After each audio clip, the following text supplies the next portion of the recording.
اپنے پاکستان کو سرزمین بے آئین نہیں بننے دیں گے، اور نہ ہی اس کی کوئی گنجائش ہے، ملک شیر اللہ، نہ ہی اس کی کوئی گنجائش ہے۔ تو اس لیے یہ تو ہو نہیں سکتا ہے کہ ہم اس کی اجازت دیں۔ اب رہ آئیے گا کہ ہم نے پٹیشن جو ہے کی ہے، میں اس کی کاپیاں آپ کو دے دیتا ہوں۔ اس میں ہم نے تمام احاطہ کیا ہے، اس پر جو ہے ہماری ایک باقاعدہ ٹیم بیٹھی تھی، اعتزاز اعظم صاحب کی ٹیم بھی تھی، کھوسا چیمبرز کی ٹیم بھی تھی، راجہ اپنا سلمان کی بھی ٹیم ہے، اور ہم نے بیٹھ کے اس پر بہت محنت کر کے اس کو تیار کیا ہے۔ ہم نے محترم نواز شریف صاحب کے فرمودات بھی اس میں ساتھ منسلک کیے ہیں، خواجہ آصف صاحب کی وہ تقاریر بھی جو ماشاءاللہ وہ بڑی زور شور سے ہماری عسکری قیادت یا اس ادارے کے خلاف کرتے رہے۔ اس میں جو ہے رانا ثناء اللہ کو بھی ہم نے فریق بنایا ہے، اس نے بھی جو کچھ شبھ خیالات فوج کے بارے میں کیے تھے وہ بھی کیے ہیں۔ ہم نے مسلم لیگ نواز کی جتنی جو ہے وہ انہوں نے جو پیچھے سابقہ کرتے رہے ہیں اس کا بھی ہم نے احاطہ اس میں کیا ہے، اور اگر وہ بغاوت کے ذائچے میں نہیں آتے ہیں، اگر وہ جو ہے اس تضحیک کے بارے میں نہیں آتے ہیں ہمارے ادارے کو، ہم یقیناً فوج کو مضبوط تر فوج دیکھنا چاہتے ہیں۔ ہماری فوج ہے، ہمارے دفاع کے لیے انہوں نے بہت قربانیاں دی ہیں، جانوں کے نذرانے دیے ہیں، قربانیاں دی ہیں۔ ہمیں فخر ہے اپنی فوج پر کہ دنیا کی جو ہے بہترین فوجوں میں سے ہے، اور عوام ہمیشہ ان سے محبت کرتی آئی ہے۔ ہم نے دیکھا 65 کی جنگ میں لوگوں کو کہا گیا کہ گھروں کے اندر رہو، جب ڈاگ فائٹ ہوتی تھی تو چھتوں پہ چڑھ کے نعرے مارتے تھے، اور ہمارے ہی جو ہے جو فضائی جو عسکری ہمارے وہ تھے وہ ہچکچاتے تھے کہ سٹریفنگ یعنی ہم ایسی نہ کریں کہ ہمارے اپنے شہری کو لگ جائے، اور کہنے کے باوجود وہ اللہ اکبر کے نعرے مارتے ہوئے کرتے تھے۔ میں خود بطور طالب علم جب کال ہوئی تو میں خود جو ہے ہر بنس پورا اپنے 2 دوستوں کے ساتھ پہنچ گیا بارڈر پر کہ ہمیں بندوق دو۔ ہم کیسے اس کو جرأت ہوئی ہے ایک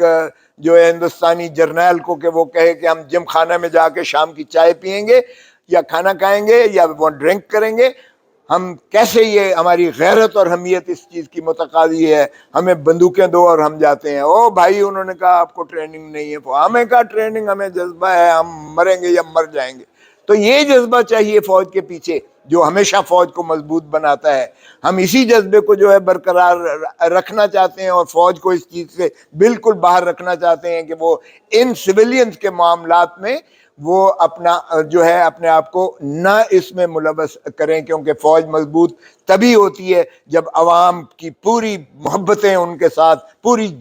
آب و تاب کے ساتھ، پورے جذبے کے ساتھ جب پیچھے کھڑی ہوتی ہے تو پھر ایک ایسا سیسا پلائی دیوار ہوتی ہے جس کو کوئی وہ ناقابل تسخیر ہو جاتی ہے۔ تو اس لیے اگر آپ اس انداز سے بھی دیکھیں تو ہماری یہ پٹیشن افواج پاکستان کو مضبوط کرنے کی ایک کاوش ہے، کوشش ہے۔ ہم عدلیہ کو بھی اس میں مضبوط دیکھنا چاہتے ہیں، کیونکہ عدالت آرٹیکل 175(2) میں وہی اختیارات رکھتی ہے اور وہی عدالتیں۔ ہم نے بڑی مشکل سے اور بڑی جدوجہد سے، بڑی تنظیم سے، بڑی ایمانداری سے ہم نے ایک محنت کر کے عدالت کو انڈیپینڈنس آف جوڈیشری کی طرف لے گئے۔ یہ ٹرائیکوٹمی آف پاور جو آئین ہمارا جس کا ڈھانچہ ہے، جس کی بنیاد ہے، جس کی بساخ ہے،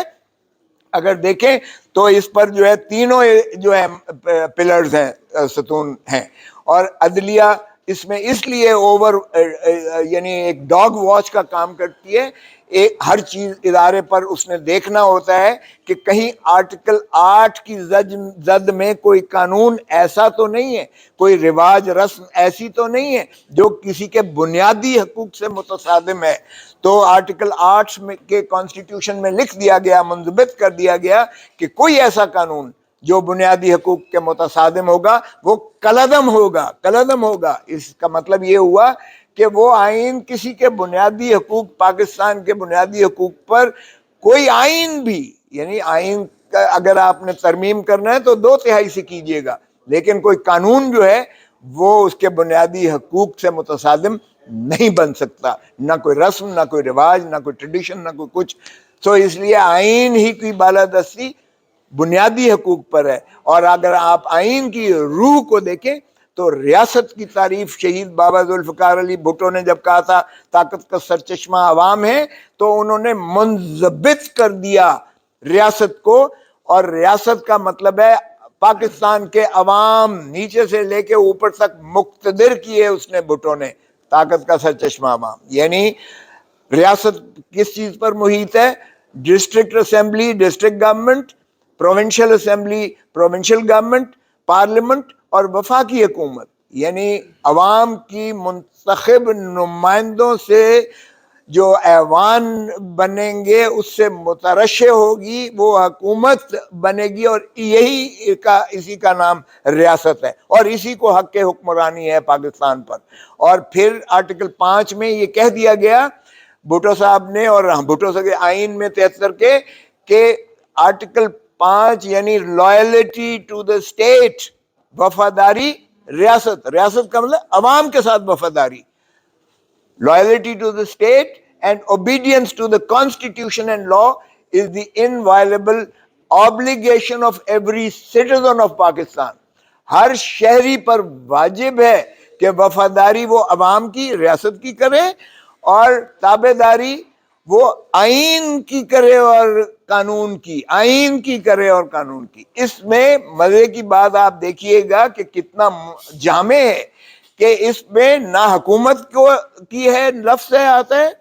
نہ اس میں جو ہے کوئی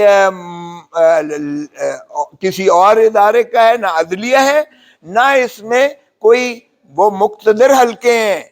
کوئی نیوٹرل جن کو کہیں یا جو مرضی کہیں۔ ریاست کی تعریف میں کسی اور کا دخل عمل نہیں ہے، صرف عوام اور عوام اور عوام، اوپر سے نیچے، انہی کو حق کے حکمرانی ہے اپنے منتخب نمائندوں کے ذریعے، اس ایوان کے ذریعے۔ بدقسمتی ہے، اور قائد اعظم محمد علی جناح نے جب بیوروکریسی کو جو ہے اپنی تقریر کی تھی، جو تقریباً 1948 میں تھی، تو فرمایا انہوں نے کہ دیکھو بھائی، حکومتیں آتی جاتی رہیں گی، آپ ریاست کے وفادار، عوام کے ٹیکس سے آپ کو پیسے، آپ کو تنخواہیں اور آپ کو مراعات ملتی ہیں، اس لیے آپ نے ریاست کی وفاداری کرنی ہے، عوام کی وفاداری کرنی ہے، حکومتیں آتی جاتی رہتی۔ اور بھائی ہم نے یہاں حکومت کو ریاست سے مطابقت دے دی، حکومت ریاست کو ہم تصور کرنے لگ گئے، عدلیہ اس سے اوپر بیٹھ گئی، اور مقتدر حلقے ان سے بھی اوپر بیٹھ گئے۔ او بھائی، جو جمہور، جو ریاست ہے، ہم نے اس کو تو ردی کی ٹوکری میں پھینک دیا ہے۔ 2/3 پاکستان اس وقت جو ہے وہ ریاست کی ان سے محروم ہے، جن کو حق ہے حکمرانی کا، ان کے حق کے ووٹ سے بھی ہم نے محروم کر دیا، ان کو نہیں دے رہے جو 90 دن کے اندر لازم تھا الیکشنز کروانا،